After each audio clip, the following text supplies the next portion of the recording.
Chapter 8, Feeling Like an Orphan. September 1942. Fred and his family are pushed onto a train, rattling on tracks for 2 days. They climb out into searing heat at another prison camp.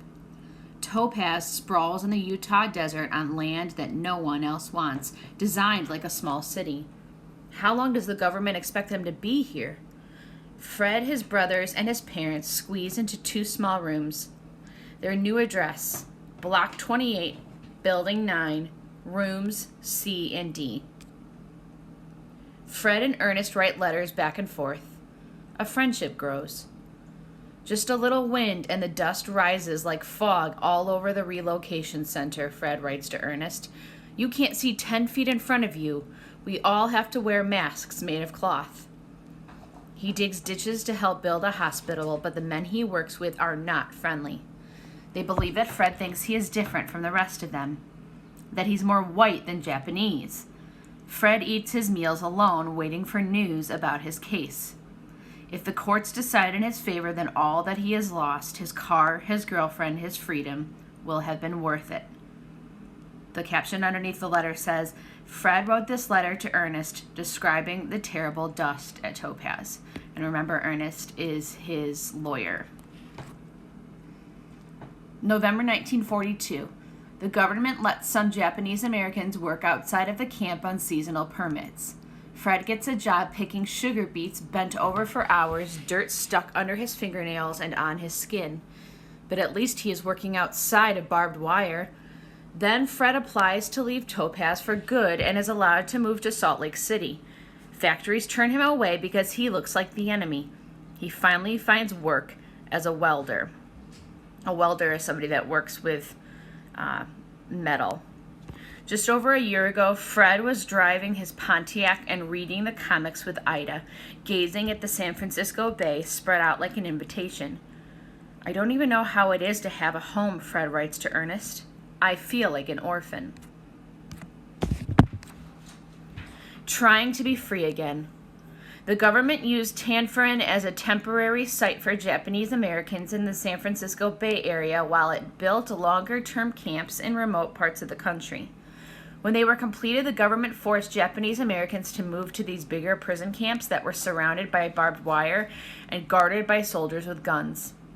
The government ultimately imprisoned 120,000 Japanese Americans, some for as long as 3 years. Most of them were born in the United States and were American citizens. Many were children and elderly people. Babies were born in these camps. Old and sick people died in them, far from their homes. This map is helpful to visualize where in the United States this was taking place. The caption underneath the map says, Topaz, where the government imprisoned more than 8,000 people, was one of 10 larger camps throughout the United States. The discussion question for this chapter is, have you ever felt trapped in a place or situation? The caption underneath this photo says the Topaz prison covered 1 square mile and was divided into 42 blocks. Most of the blocks had 12 barracks, and on the side it says barracks are large plain buildings for soldiers or others to live in, often for a short period of time. Each of which was separated into small rooms where people lived, a dining hall, a recreation hall, and a shared bathroom and laundry facility. As the war continued, the government eventually let many Japanese Americans out of Topaz and other camps for short periods to work nearby. Later, people who declared their loyalty to the United States and had a job or college waiting for them could leave for longer periods, but they still could not go to the West Coast. And even though they were no longer living in the prison camps, they had to report their movements to the government. Fred left Topaz as soon as he could. He moved to Salt Lake City, 130 miles north of Topaz, in December of 1942. The power of words. What does the word evacuation mean to you? The United States government used the word evacuation to describe forcing Japanese Americans from their homes and into prison camps. Evacuation means leaving a dangerous place for your own safety, like during an earthquake, fire, or hurricane. In using the word evacuation, the government made its actions against Japanese Americans seem harmless. The government called places like Tanfrin assembly centers. What does it mean to assemble? Think of a school assembly. You go willingly because you want to be there. No one wanted to live in these camps. The government called the more permanent camps like Topaz relocation centers, not prisons, even though they were surrounded by barbed wire and armed guards. If the government had called the camps prisons, do you think it would have affected how other Americans thought about what was happening to Japanese Americans? The caption beneath this comic says, like Fred, Mine Okubo was imprisoned at Topaz. In this drawing, she shows fierce winds whipping up a dust storm. During the summer, temperatures at Topaz could rise well above 100 degrees. In the winter, ice covered the ground.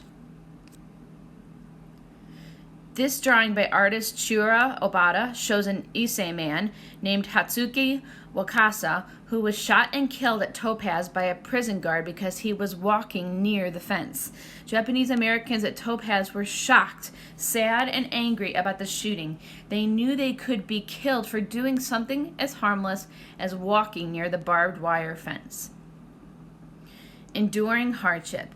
Many Japanese Americans trapped in camps like Topaz created art about their experiences.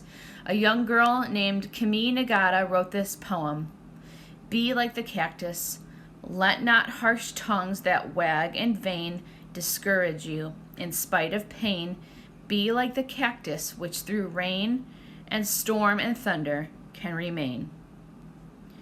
The timeline for 1942, September 28th, Fred is transferred from Tanfrin to Topaz.